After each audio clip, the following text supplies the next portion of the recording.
They asked me what I thought about the Cowboys winning today, and I was like, if the Cowboys win today, they can run the table. Okay. And everybody was like, oh, they can't run the table. I want to see how this is going to happen. Tell me why they can't. The fourth quarter, 20-14, to find at the back of the end zone. Rice with a diving catch, touchdown! Prescott looking that way. He dumps the ball to Williams. Touchdown, Cowboys! We're going for two. It's rid of the ball. Pickett standing by the left pylon. Caught it for two. Mahomes raises the right leg. Gets fires back in the end zone. Caught! Hollywood Brown! You watch that game right there, and, we got the ball at the end of the game, and I knew we couldn't give it back. First down to the 30 and the 25. Cowboys can now just take a knee. This really does for us is just give us more confidence knowing that we can go play with whoever. Little premonition never hurt anybody. Happy Friday. Welcome into First Take. We've got the best crew with you to get you ready for a jam-packed weekend of college football, of the NFL. Stephen A. Smith, Cam Newton, Ryan Clark, Courtney Cronin. We know Dallas made a statement yesterday, but so did you on social media. I'm going to give you the floor here. I'm trying to figure out, Courtney, I thought Stephen A. Smith said he was going to send me a tweet publicly apologizing and telling the entire world that I was correct. I never saw that tweet, Stephen A. Is my phone broken? No, mine's is. Oh. But you made a promise, though. You made a promise. Yes, which is what, so I thought it would be even better to come on national television. Sound like an excuse. And say, with the camera, my bad. RC was right. Looks like a prophet right now. I mean, I have to say, we stand down. Thanksgiving was his day. Every prediction he made was right on the money. None but love for you. When my new phone gets up working and I connect to my X account, I'll make sure to tweet it again. All right? I'll give it to you, but I'll say this. Enjoy it. Enjoy the moment. That's what I'm going to tell you. Enjoy the moment, because there ain't going to be many. Let's go. You did ask if we were going to show your highlights, and of course, we delivered. I just wonder, are we going to continue to show how many times I was actually right yesterday? Don't push it. We'll see how today. Well, there's only 3 games. There's only 3 games. I mean, you got 3 times. You got 3 times. All right, let's get right into it. Go into that Dallas Cowboys game. They outlasted the AFC champions from Kansas City on Thursday, 31-28, in a game where the Cowboys offense was the difference maker. Dak Prescott went for 320 yards, 2 touchdowns, while receivers CeeDee Lamb and George Pickens were too much for a short-handed Chiefs secondary. After the game, it was pandemonium in the Cowboys locker room, turkey legs and all.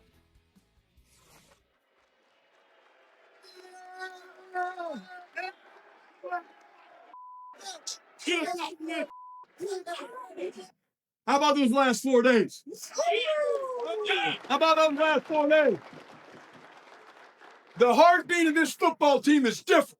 I'm going to say that again. The heartbeat of you men, this team, is different. And I'm so proud. I will fight with you guys anytime, any place.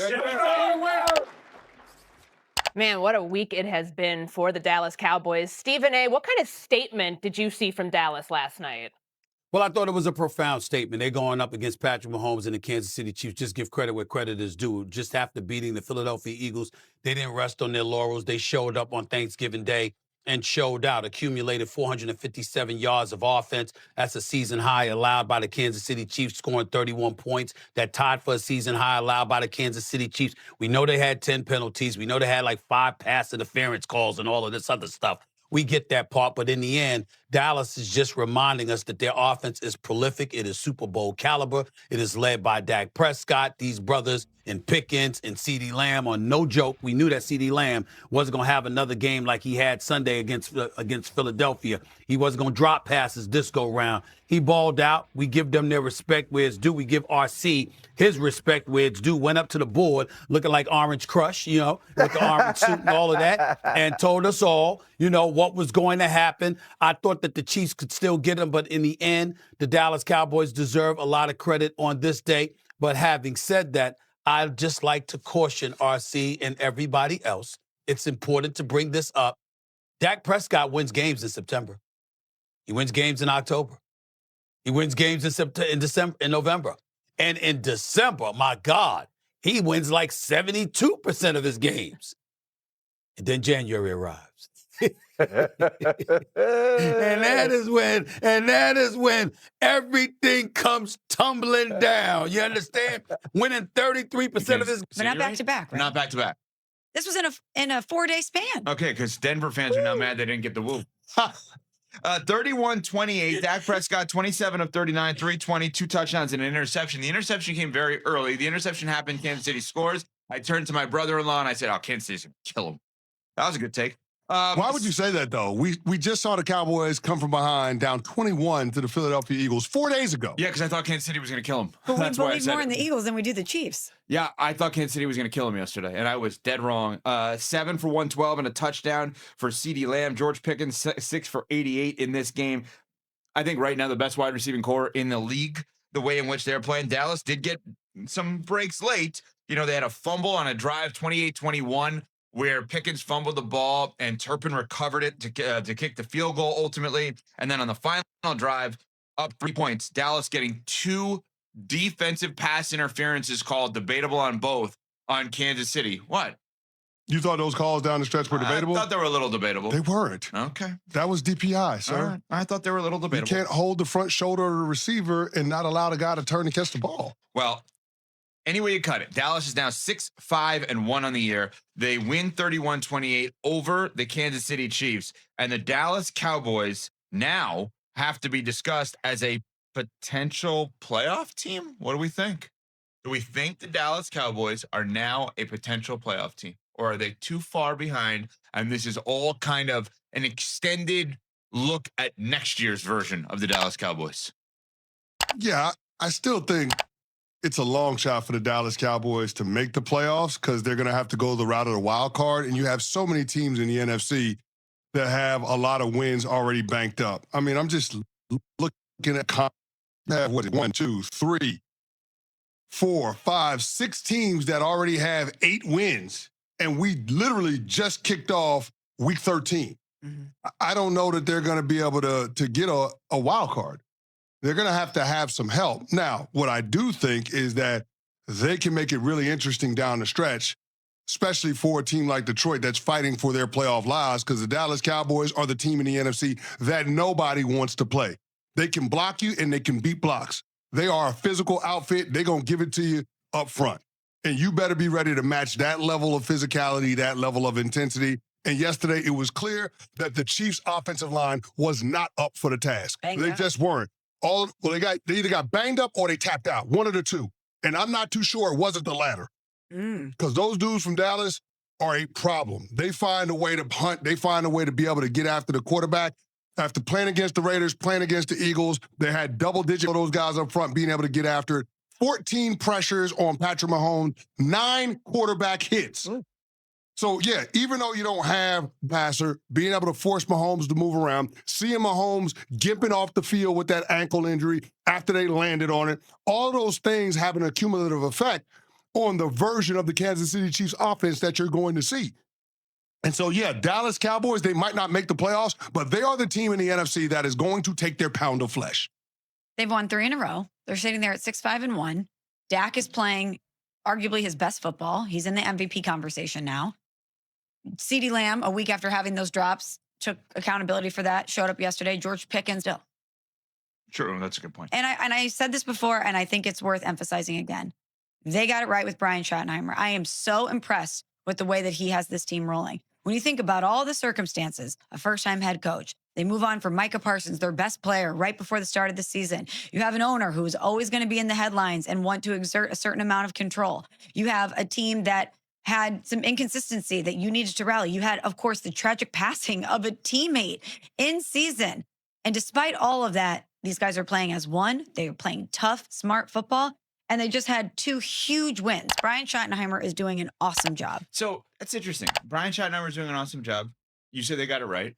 I believe they got the previous coaching hire right. They just didn't win it all. But I believe Mike McCarthy was right. And when you win three times in a row, 12-plus games, like that's getting it right, right? CC tells you all the time about how unbelievable Will McClay is. That's the guy that people don't know. He's basically, let's call him the general manager, at finding talent. And then we're leaning into the fact that, hey, maybe the Micah trade was just a win-win for both teams here, and everybody kind of wins. Maybe the Cowboys have just made a lot of good moves here recently, And maybe it just hasn't worked out at the end. Now, there's always the drama around Jerry. But if you actually look, have they gotten head coach right? Seems like it. Have they gotten quarterback right? Definitely. Dak's awesome. Do they have all these defenders that people don't? Welcome back to Cowboys Nation Report, where we break down the truth behind America's team with passion, clarity, and a commitment to what really matters. And today, Cowboys fans, we need to talk about the statement the football world just witnessed.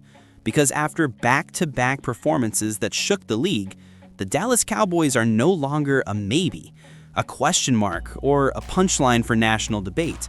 They are becoming a team that demands respect. This week's reaction across major networks wasn't subtle. Analysts who usually dismiss Dallas were suddenly talking about the Cowboys as a legitimate threat. Cam Newton said the words every fan has been waiting to hear: the Dallas Cowboys match up against any team in the NFL. That's not hype. That's recognition from a former MVP who saw exactly what this roster is turning into. And he's right. The Cowboys didn't just survive 2 heavyweight battles, they outplayed the last 2 Super Bowl participants in consecutive weeks. Dak Prescott delivered a performance that reminds everyone why he's an MVP candidate right now. CeeDee Lamb bounced back with authority. George Pickens proved he's more than a complementary piece. He's a weapon defenses must adjust to. And perhaps the most important acknowledgement came from RC, who said Dallas now has a Coach of the Year candidate in Brian Schottenheimer. His leadership, play calling, and ability to stabilize this team have been extraordinary. Even Stephen A. Smith, the biggest Cowboys critic in America, had to admit what he saw: a prolific Super Bowl caliber offense capable of beating anyone. When your harshest voices have no choice but to tip their cap, that tells you something powerful about where this franchise stands. Yes, Stephen A. threw out his usual January warnings, but this version of Dallas feels different. The grit is different. The response to pressure is different. The heartbeat of this team, as Schottenheimer said in the locker room, has changed. This is not about hype, it's about identity. When you go toe-to-toe with Mahomes, when you put up season-high yardage on one of the league's top defenses, when your playmakers shine in clutch moments, you send a message to the entire NFL. Dallas is no longer waiting for respect. They're taking it. Cowboys fans, the momentum is real. The belief is real. And with this kind of fire, this kind of leadership, and this kind of production, Dallas can go as far as they are willing to fight. Now, I want to hear from you. Are the Cowboys proving they're true contenders? Is this the turning point we've been waiting for? Drop your thoughts below, hit like, and subscribe. The season is just getting started, and here at Cowboys Nation Report, we ride every step of the way.